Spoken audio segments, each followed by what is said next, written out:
Hi, I'm David Barr Kirtley, host of the Geek's Guide to the Galaxy podcast. The following conversation originally appeared in episode 109 of Geek's Guide to the Galaxy. To learn more, visit us at geeksguideshow.com. Okay, so some of you may remember that back in episode 90, our friend Rajs joined us to discuss weird Western movies. And at that time, we said we were planning to do a follow-up panel talking about weird Western books and comics. Well, it took us almost a year, but we're finally getting around to that. And it works out that this is the perfect time to be covering that topic, since our producer, John Joseph Adams, just released an anthology of weird Western stories called Dead Man's Hand, so we'll be talking about that as well.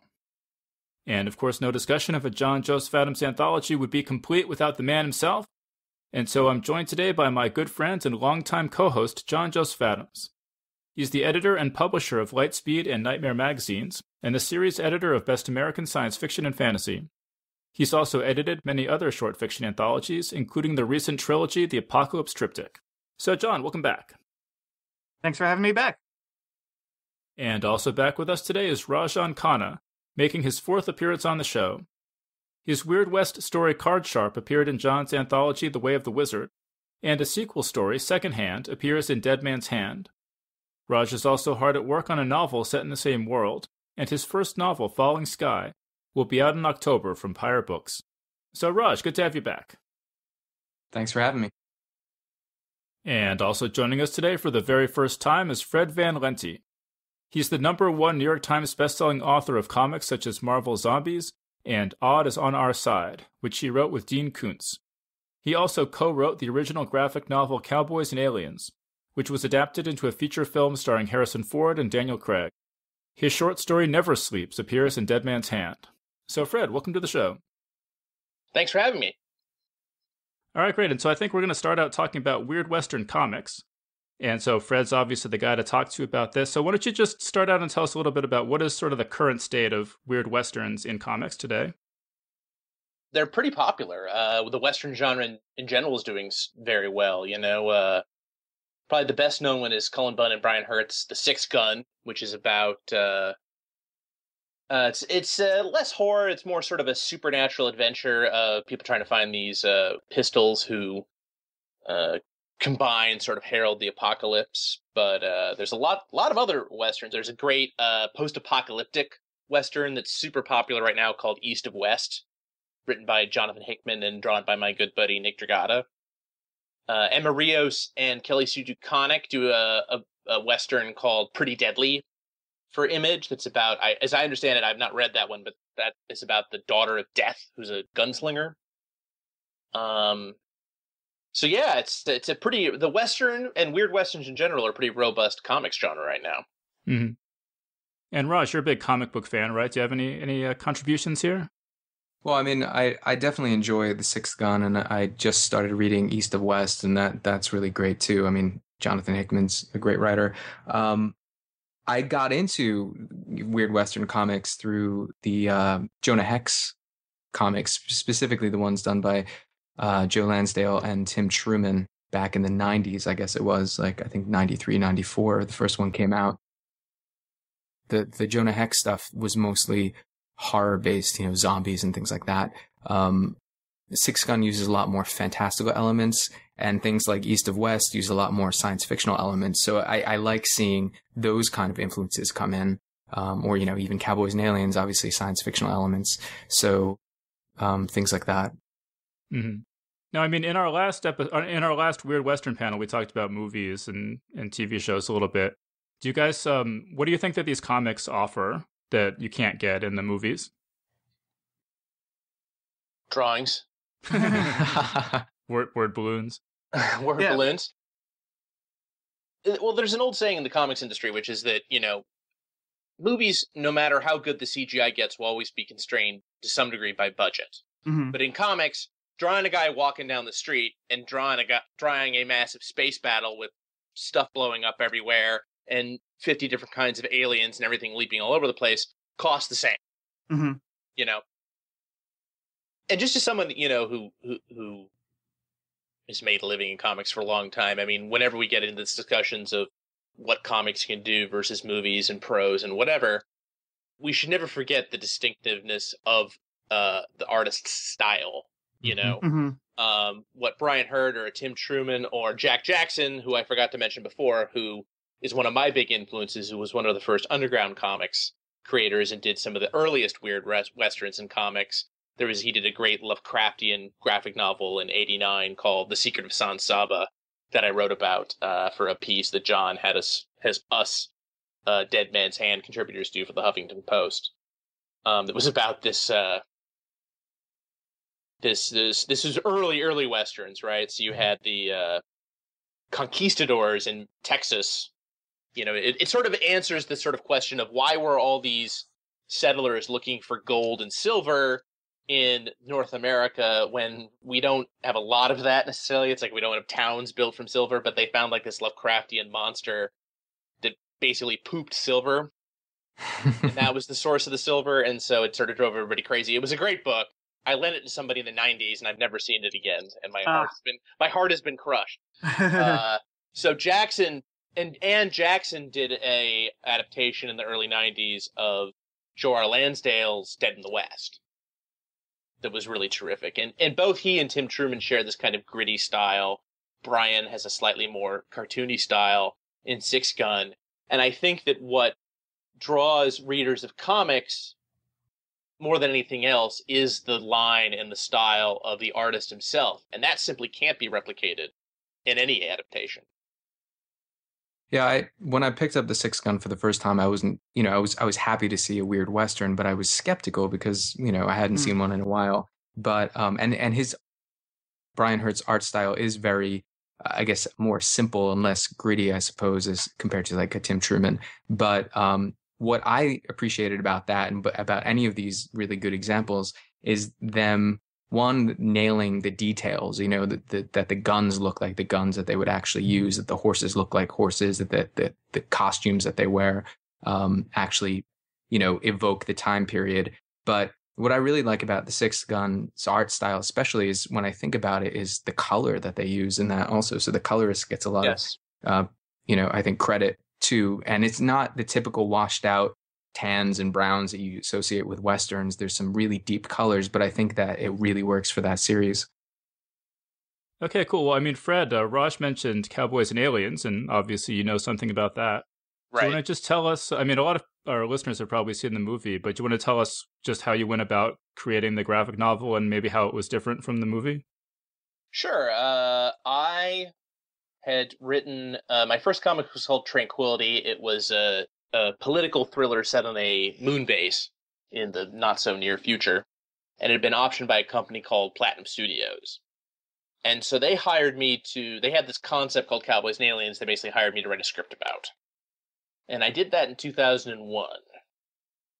And they had gone through a couple iterations in the 90s. Platinum was founded by a guy who ran a comic book company in the 80s and 90s called Malibu, who were ultimately bought by Marvel, but before that they published a comic called Men in Black, which obviously became a very successful movie series. So the guy decided to sort of go out with other properties, and one of them was Cowboys and Aliens, which they really didn't have much more to other than the title. So I wrote a graphic novel based on it that was sort of PG-13, or at least PG, that had a lot of sort of humor in it. Like I based it on sort of movies like Raiders of the Lost Ark, films that were fairly serious and had great action set pieces, but were funny sort of when they wanted it to be. The problem they always had getting Cowboys and Aliens off the ground was the Will Smith movie Wild Wild West, which was a massive bomb, and so they kind of wanted to strip. So they sold the movie sort of based on my script, but then they hired another guy, nice guy from I think the Edmonton, Canada area, Andrew Foley, to sort of come in and kind of strip out a lot of the dialogue. And so that's sort of the version that was eventually published in 2006. Bizarrely, by that point, I was sort of the best known person because I'd gone on to write Marvel comics and do a bunch of other stuff. And so I was sort of the best known person attached to the comic, at least. So my name got kind of associated with it, even though it was a very weird experience for me reading the comic because it was my story, but with like all of the humor taken out. So it was almost like watching like a dubbed movie, you know, like something that's been entirely looped. And then the movie came out, and it was kind of overly serious, and they got destroyed by the Smurfs in the opening weekend, and the director quit and stopped making Hollywood movies. So it was kind of sort of an interesting thing. And my book was the aliens actually were characters, and they had dialogue, and they had factions within themselves, and we had a lot of Native American characters. And then the film, I noticed they got rid of almost all the Indians. The aliens were sort of H.R. Geiger-y kind of nondescript aliens. They retained an idea that I threw out very early on, that the aliens came to Earth after gold, which still seems nuts to me. Yeah, I mean, in the book, the aliens crash land, and the sort of TikTok of the story is they need to build a beacon, and then to sort of, you know, summon help from the home world and an invasion force, and they need basically the Earth to revolve to the correct position before they can set up the beacon. So that's the, you know, that's the time, that's the stopwatch on the heroes to stop them from doing that. So it's been sort of a bizarre experience because of Cowboys and Aliens, I've gotten all sorts of wonderful opportunities, like getting to write these short stories for John, which has been hugely rewarding, and a lot of convention invitations and stuff. But it's definitely something I personally am kind of alienated from, just because the process was such a huge clusterfuck. Well, I mean, one thing we talked about in our last panel was just how bad a lot of the Weird Western movies are. Right. Do you think that Weird Westerns in comics have sort of had more luck? Yeah, I mean, I guess it begins with the cinematic genius that is Billy the Kid versus Dracula. You know, it sort of comes up to the present day. Yeah, I guess I don't know. I can't really think off the top of my head of a Western, a traditional Western that really succeeds on film as a Weird Western. I mean, I can think of something like Near Dark, which is a terrific movie and is set in the West and has a lot of Western, you know, motifs to it, although it's set in that present day of the 80s. Nothing really leaps to mind, honestly. Have you seen The Burrowers? I have not. That's a good one. Yeah, I mean, we talked about that in our panel. It's by J.T. Petty, and he's written some fiction as well, and he's married to Sarah Langan, who's a horror writer. So he's like sort of one of our people. Oh, cool. But he's actually making. I've been to Sarah's house. Films. Oh, you have? Okay. She's best friend with my best friend. Okay, gotcha. So I don't personally know her very well. Right. Actually, when I was doing Dead Man's Hand, you know, because JT did The Burrowers, I invited him to write a story for it, and I invited Sarah, and they actually decided to do like this collaborative thing where they were each going to write a story and they were going to be connected. And unfortunately, they wrote the stories, and I love them, right? But I didn't really feel like they were Westerns. It's like it was sort of like transposing some Western elements, but to a modern setting, and it didn't feel enough to me like it was actually a Western. Right. So I actually ended up running them in Lightspeed, and so, you know, anybody who's listening who wants to go read them, you can go check them out in Lightspeed. They're called Family Teeth. The two of them together are called Family Teeth, and then they each have a different title. But then you know, it's J.T. Petty and Sarah Langan. I think it was December 2012 or so, somewhere around there, that we ran them. But they're great stories. It's just that, they just didn't really feel like enough like a Western to me. Which was, you know, one of the things that was super important to me when I was doing the book, is to make sure that every story was like a legit Western. You know, I didn't want any sort of nod, wink sort of things. Like, well, if you squint at it in the right way, it's a Western. But, you know. All right, cool. So why don't we move on to fiction then? So, John, and you mentioned your anthology Dead Man's Hand, and in the introduction to that, I have a little quote I want to read from that. So you say, quote, "The origins of the genre can be traced perhaps all the way back to the 1930s with the works of Robert E. Howard, but it was Joe R. Lansdale's acclaimed novel Dead in the West, 1986, that truly blazed a trail. The book, which features the gunslinging Reverend Jebediah Mercer, is considered by many the definitive example of weird Western literature and consequently helped define the genre." So why don't you tell us a little bit more about Dead in the West and why it's so important to the weird Western genre? Well, I mean, it was like I said, it was one of those books that just sort of blazed the trail. It's like, the Weird Western wasn't new at the time per se, but it just made but the book just made this indelible impression on readers, and it just really is. I think I really feel like it established the Weird West as a thing. And so it's like sometimes this happens in genres where it's sort of been there all along, or at least there's been examples of it for a long time, but it's not until there's that one thing that comes out and just does it like so perfectly that it really sets off other people writing about it and whatnot. Although Raj, you just wrote about this a little bit in the for that Huffington Post piece Fred mentioned. You wanna talk about it a bit since you're a huge fan as well? Yeah, the first time I ever encountered Joe Lansdale was at a convention. I think it was World Fantasy in Austin, which was, I don't know how many years ago, but he was reading and I only knew him by reputation and I thought I'm going to go listen. Um, I guess, well, I knew him from Jonah Hex. I think that's why I went to go hear him read his fiction. But, and I don't remember exactly which story he read, but I'm pretty sure it was one of the, the Jebediah Mercer stories. But just hearing him read, especially, first of all, he has, he's from Texas, so I guess he has that accent, but just that voice in the fiction came through also through him reading it. And it just felt like, you know, certain people, when they write, they just write with that kind of authority of that time and that place. And he has that, I think that's, even just the Jonah Hex stuff, which I just reread before we did this, at least Two Gun Mojo.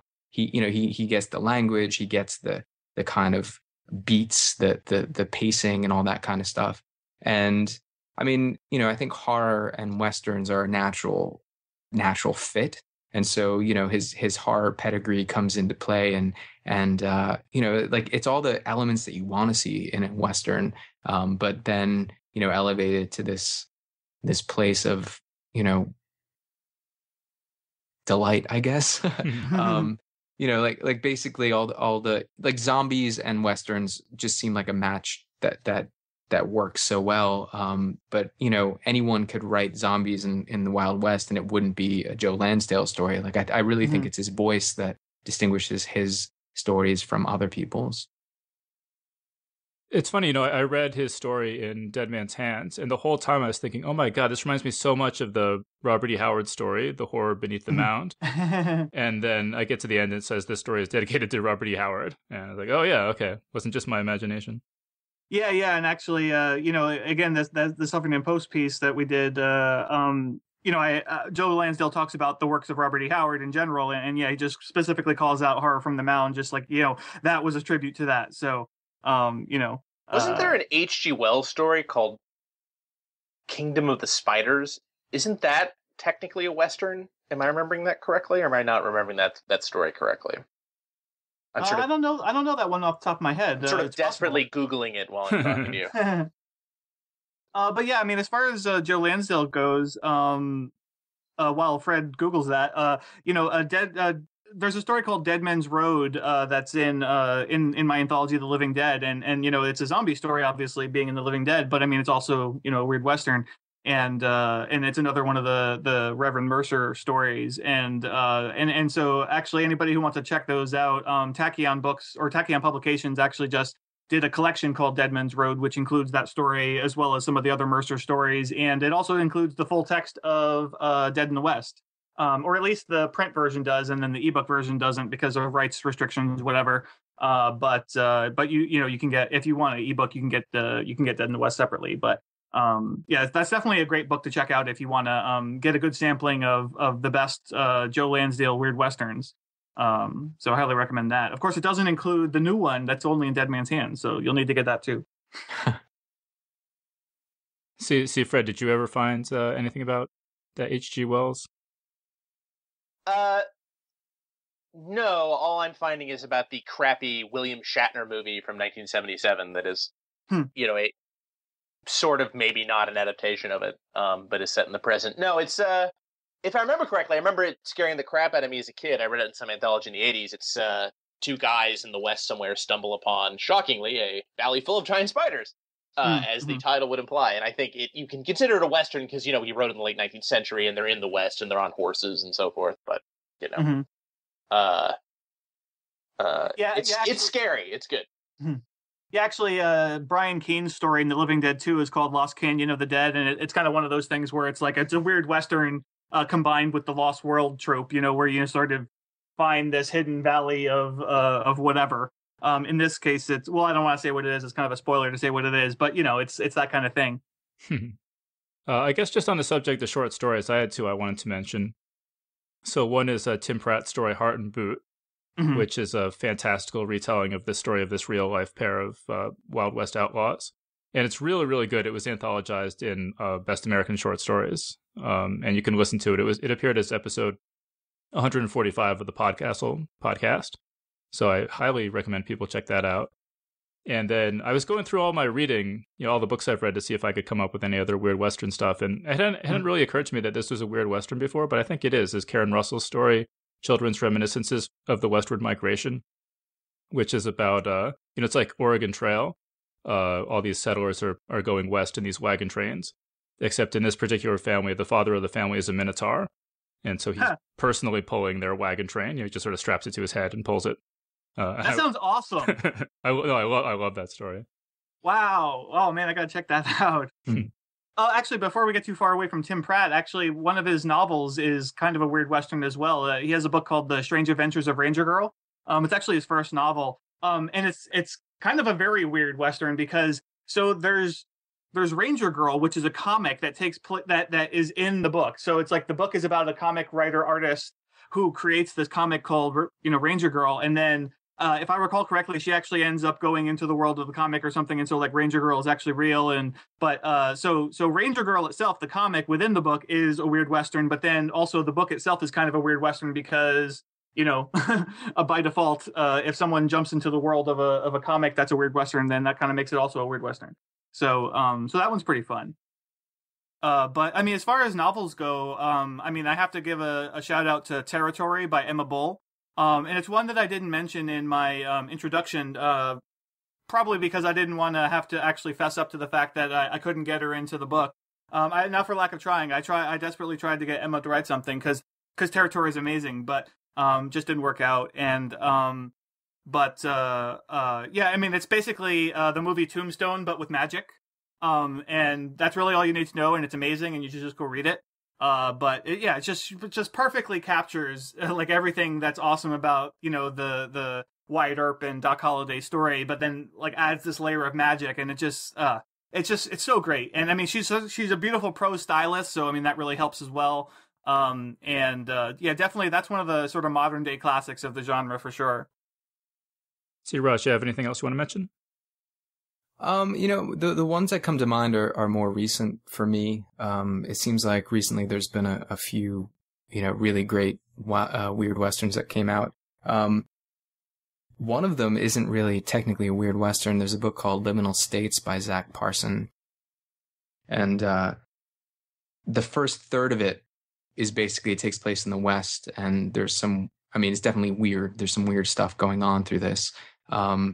And later on, it shifts in time period more to like a noir setting and then to a futuristic setting. So the whole book is not considered a weird Western, but I really thought it was great. I reviewed it for Tor.com, but the Western parts, were really exciting. There's also a book called Six Gun Tarot that came out, I think last year or the year before, by R.S. Belcher. And I thought that was great. For me, what has to work for a weird Western partially is that, I have to kind of feel the setting, the sounds and the sights, and it has to feel right. And all of these books seem to have that. But this is just crammed with so many different things. There's angels, there's like, Lovecraftian monsters, shapeshifters, steampunk mad scientists here and there. Just all kinds of interesting, fantastical elements jammed into this story. I enjoyed the hell out of it. And there's a sequel coming out, I think, called Shotgun Arcana, maybe this year. Yeah, good title. Yeah, and the interesting thing about Six Gun Tarot is that each chapter is named after a different card from the tarot. And it starts off with this young boy traveling through the desert on his horse, and they're both dehydrated and stumbling through And I thought, oh, this is going to be the story about this kid, but then it jumps around around this town, which ends up being significant. It's kind of like the way I also wrote a review of this one, but it's kind of like, Sunnydale from Buffy. It's like it's that kind of town, but just in the Wild West, and there's all this kind of craziness going on around it. And I don't want to spoil anything about that. But and one that I haven't finished yet, but Felix Gilman's The Half-Made World, which also is a good weird Western so far. I mean, I pick these up with a little bit of skepticism because I guess, I want it to be good. But so far the fiction that I've been reading has been so much better than, obviously like the movies we mentioned. Fiction and the comics, I think, are some of the best, stuff out there right now in terms of weird Westerns. I'll throw out there, I don't think we've mentioned Sherry Priest's Clockwork Century novels, and those are definitely good examples of this. They're one of those cases where they're both steampunk and weird Westerns. And, a lot of weird Westerns sort of share some motifs with steampunk, but there's not always overlap. But hers are definitely both. And those are really good. They have a lot of horror elements as well. So there's like zombies and that kind of thing. Can I just add a few more short stories? Saladin Ahmed wrote a story called, I think it's Mr. Haji's Sunset Ride, which it's a nice little not cute, I mean short, but it infuses some Islamic elements into the Wild West, which I've never seen done anywhere else before. Another story is Hangman by Aaron Cashier, which also appeared in Beneath Ceaseless Skies. Saladin's story and Aaron's story both available for free online. And then John, I think there was a story in the Clockwork Jungle book that you edited a while back for Shimmer. It was Lou Anders, I think, where it was a story about a guy who was chasing runaway trains. Do you remember that one? Well, that was George Mann edited that issue of Shimmer, but that's right. Sorry. Yeah, I don't know if Lou Anders has that in there. He did have sort of a post-apocalyptic story in that adventure anthology Chris Roberson did a couple years ago, and it's sort of vaguely Western-esque, but yeah, I'm not sure about this one you're talking about. Okay. But as far as other things I've edited besides Dead Man's Hand, actually, I did edit a couple stories that were weird Westerns. Brooke Bolander has one in Lightspeed called Her Words Like Hunting Vixen Spring. Lavi Tidhar has one in fantasy called Red Dawn, a Chow Mein Western. And that one's actually quite interesting because it takes place in China, but it's 100% a Western. It's like even though you transplant it totally into a different location like that, just like all the motifs and everything just transferred over perfectly, and it just felt very authentic, even though it's in this totally different setting. And that one's really fun just because it's like the magic is sort of drawn from so basically stars or meteors or whatever, like they sort of crash into the planet and with them brings mana, which powers the magic. And so they go mining for it. And so they kind of have, and so that's sort of what drives the sort of Western motifs there. And so that one's really great. And then Laura Ann Gilman had one called Crossroads in fantasy also. And then, I got her to write a story for Dead Man's Hand as well. So. Yeah, all three of those are all online for free. And then, of course, Dave mentioned that I published Raj's story, Card Sharp, in The Way of the Wizard, which you can listen to online at Podcastle. I don't think the text is online anywhere, but you can listen to it. Okay, well, yeah, I mean, and then obviously The Dark Tower by Stephen King would be another huge example of a weird Western. I've actually only read the first book, and nothing about it really motivated me to go on, although everyone says it gets a lot better with book 2. But yeah, I was really struck. I think it's in his introduction to that where he just talks about reading the Lord of the Rings and saying, oh my God, I want to do something like this. And then later on going to I think a Sergio Leone Western movie and just seeing the gigantic cowboy faces on the big screen and realizing, oh, I can just do like a Lord of the Rings style story, but using this iconography rather than, European folklore. And I was really intrigued by that project. So I'd be curious for people. I think John, you've read the whole thing, right? I don't know. Yeah. What do you think is the Dark Tower sort of the weird Western to beat at this point, or? Well, I don't know. I mean, it's like I think the Gunslinger, the first book, is.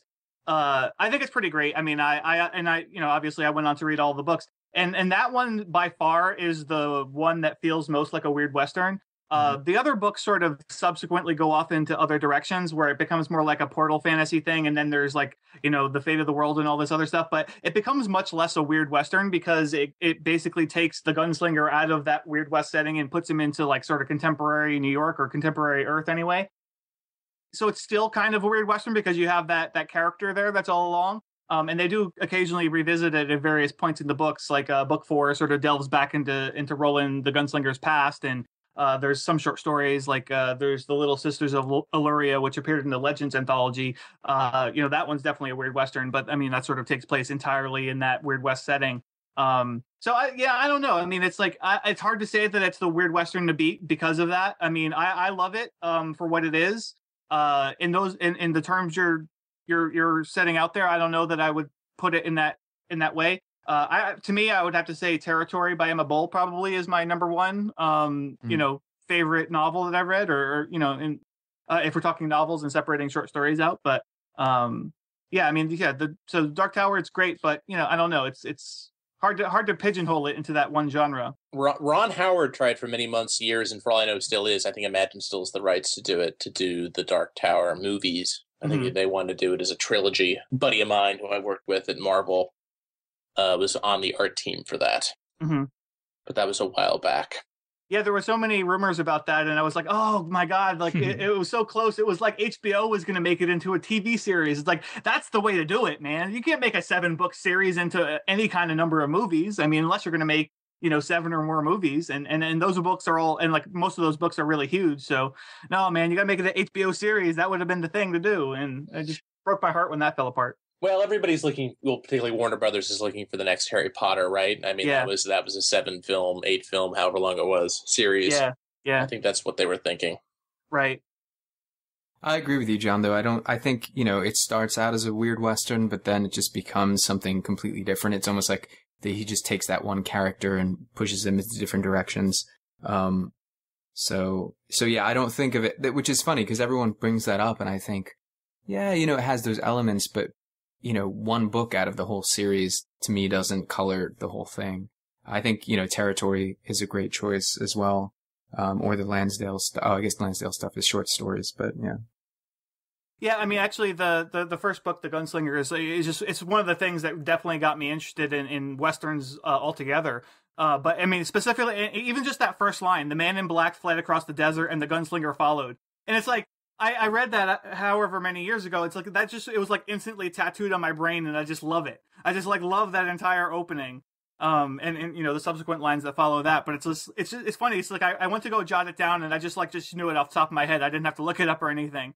And I just always love that, it's like so sort of iconic, those two characters, chasing after each other like that. And I just loved how it set the stage for everything to come. I don't know if this is true, but I had a friend years ago who was a huge Stephen King fan. And she told me that when he wrote The Gunslinger, that like the way she told it anyway was that he just went to a cabin in the woods and dropped acid and wrote that book in like a weekend or something.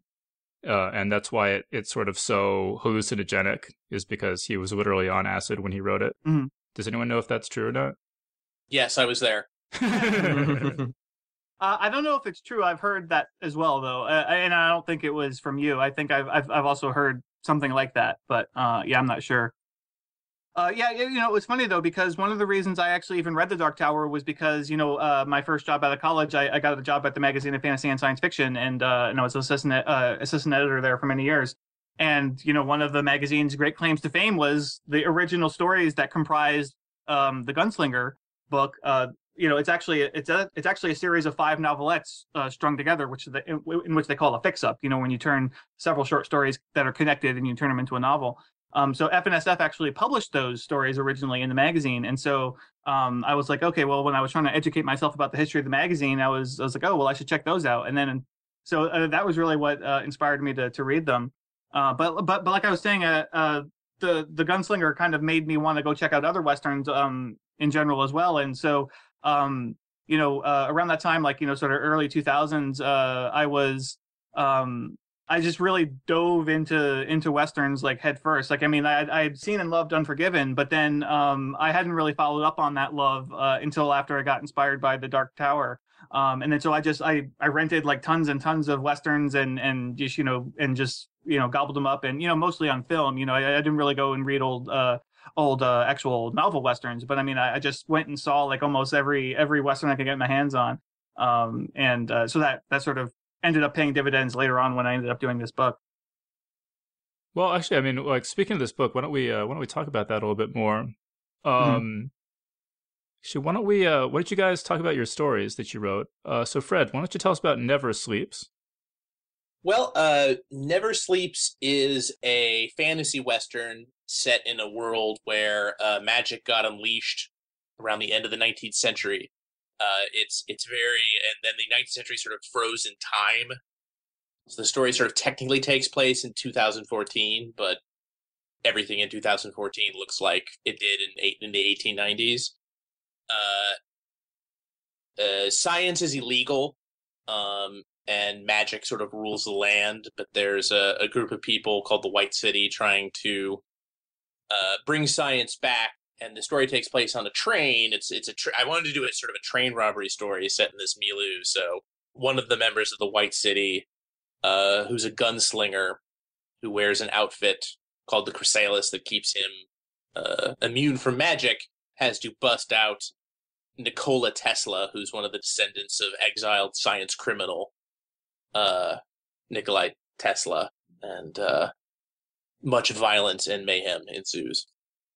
Oh, and the bad guys, they're being pursued by the Pinkertons, whose famous slogan from the 19th century was "We never sleep," and the colloquial term for them now in this world is "the never sleeps."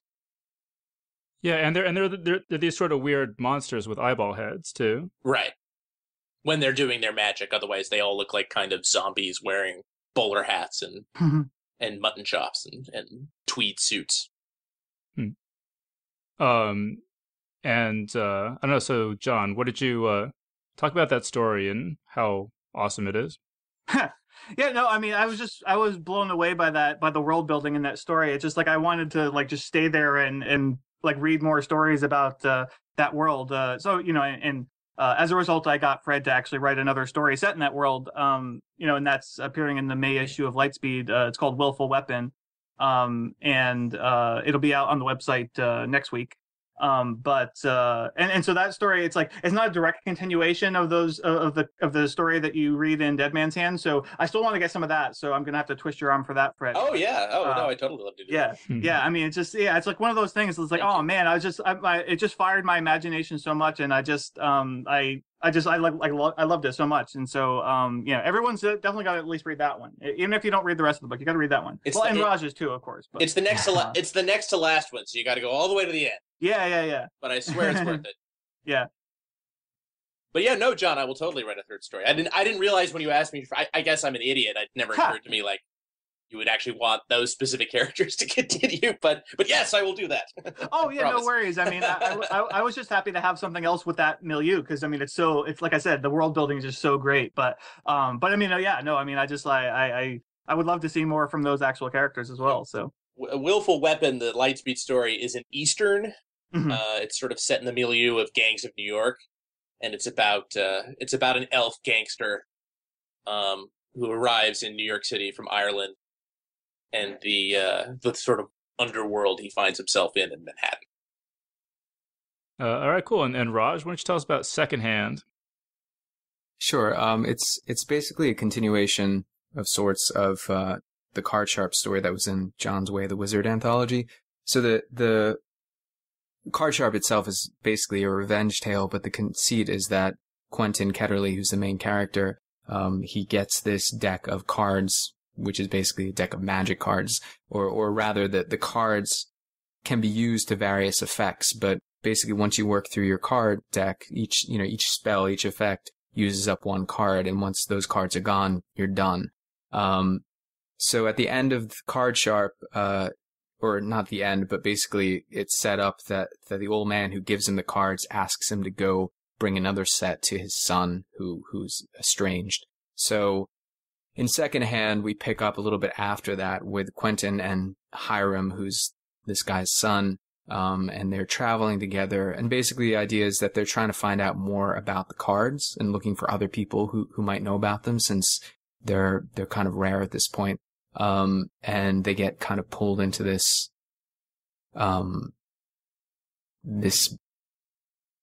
issue, I suppose. But I mean, basically, after Card Sharp, I kind of envisioned a trilogy of stories to tell Quentin's story, and so this is kind of the middle. But I also wanted to kind of explain a bit more about the cards, or at least add to the kind of mythology behind it. So that's also what happens, although I don't want to spoil anything. But basically, it's them going on this journey to look for more information and running into somebody else. Yeah, no, this is another one that I just really love the world building on. And I mean, obviously, that's one of the reasons why I asked Raj to write another story set in that milieu. Yeah, I just love that idea of the cards, and like, so each card, like, depending on what the face of it is and what the suit is, they have different power to them. And so, like, but you only can use each one once. So, like, you have to decide, well, is this a level 5 spell, or do I need a level 6 spell, or level 7, or whatever? And then, the different suits have different effects. So, like, the hearts, I think, were sort of life force related, if I'm remembering correctly. And and then some of the other ones are like, more for damaging people and that kind of thing. And so, yeah, just so cool. And I just love seeing, that getting explored more, because it's such a huge canvas that you can play with. Yeah, and it really ties in really nicely with the metaphor. It's like of the gambling sort of imagery, because in any situation, you're like, oh, like, I could definitely win if I play a 10 or whatever, but maybe I could get away with just playing a 7 and save my 10 for another day. And so you're constantly sort of living on the edge and having to take chances and risks so as not to waste your more valuable cards. Yeah, and I think in the first one, there's mention that, they can try for certain effects and it might not work. Basically, if it can be a very literal interpretation. So if you want to, I don't know, create 4 floating swords or something, you could use the 4 card, but like, you can try for effects that you might not be able to get, and you still use up the card. So it is a very tenuous at times, I guess, way of using things. But yeah. Yeah, and I guess, Raj, you told us at some points in the past that you were working on a novel set in this world. Is that still in the cards? Yeah. Yeah, I'm still working on it. I think, I think I said this last time, but the difficulty with working on a novel length is that there's a lot more research that goes into it. You can have a short story set in some town and not have to actually figure out travel and things like that. And a lot of this is doing research into, just even what, say, Kansas of that time period was like, and, what year are we in and things like that. And I think, John, you asked me at one point in time, what year is this? And that was something I had to work out when I was working the novel, especially because, I want to, part of my, the fun about writing a novel is that I get to take people from place to place. And, I want to visit some of the key locations, like a tombstone or a deadwood. But you have to be in the right time period. So like to set up this kind of overarching story, it takes kind of more precise figuring out. Yeah. Not to mention, what kind of clothing they're wearing and the exactly how you break a horse. That was something I had to look up the other day. So, yeah. Yeah, one of the reasons I asked Raj and the other authors to tell me what year it takes place in is because in the book I wanted to have each story sort of begin with a time, where with the year, so it sort of sets each story at its appropriate place in the West, because the Western stories sort of have this long range from, like a certain period in the 1800s all the way up into the sort of early 1900s, where, and so I just wanted to have it right at the start of every story to let everybody know when and where it takes place. And I think, Fred, like yours actually has the most interesting one, because like you said, yours takes place in 2014. And so it's like, it wouldn't really make sense necessarily to have us have that there. So like, your line says something like, 192 years after the awakening or something like that, right? Right. So I thought that was cool. I had to twist my brain into pretzels to try to figure out the best way to phrase that wasn't a spoiler, but yet wasn't completely incomprehensible. Right. I thought it worked really well, but Cool. yeah, I mean, and I really like having that setting the stage for each story, so that you know when you are in time going into it. Even if once you get into it, it's not like what you were expecting if you know history, because of all the weird elements. Right. All right, cool. So we're pretty short on time here, so we should start wrapping this up. I guess just finally, Fred, do you have any other projects you're working on or anything else you just want to let people know about? Yeah, nothing really in the weird Western genre. I mean, obviously there's the story Willful Weapon, which is on the ebook version of the May 14 issue of Lightspeed right now, but it'll be on the website on the 20th of May, so I hope folks can check that out. And always you can see me on the comic stands doing books like Conan and Magnus and Archer and Armstrong, and I'm sure many I'm not thinking of off the top of my head. For free online, folks can go to projectblacksky.net. That's a horror science fiction superhero free webcomic I'm doing with a bunch of artists through Dark Horse Comics. So if you have some spare time, check out projectblacksky.net. All right, great. And John, any final words about Dead Man's Hand or anything else you want to mention? I mean, basically, if you want to go to johnjosephadams.com/dead-man's-hand, or if you just go to my website, you'll find a link to the Dead Man's Hand website, and you can go check out some interviews with the authors, and you can read some free samples, and you can read some whole stories and that kind of thing. So if you want to learn more about it, you can do that. And also, if you pop over there, you can find a link to that Huffington Post piece that we referenced, which I think is pretty interesting if you're interested in learning about other weird westerns, because the contributors all mentioned different things that they thought were their favorites in the genre. So I think that's worth checking out. All right, great. So I think we're going to wrap things up there. So thanks so much, guys, for joining us. Thanks for having us. Thank you. Yeah, thanks, Dave. And that was our panel. Hope you enjoyed it. For more interviews and panels, visit us at geeksguideshow.com. Thanks.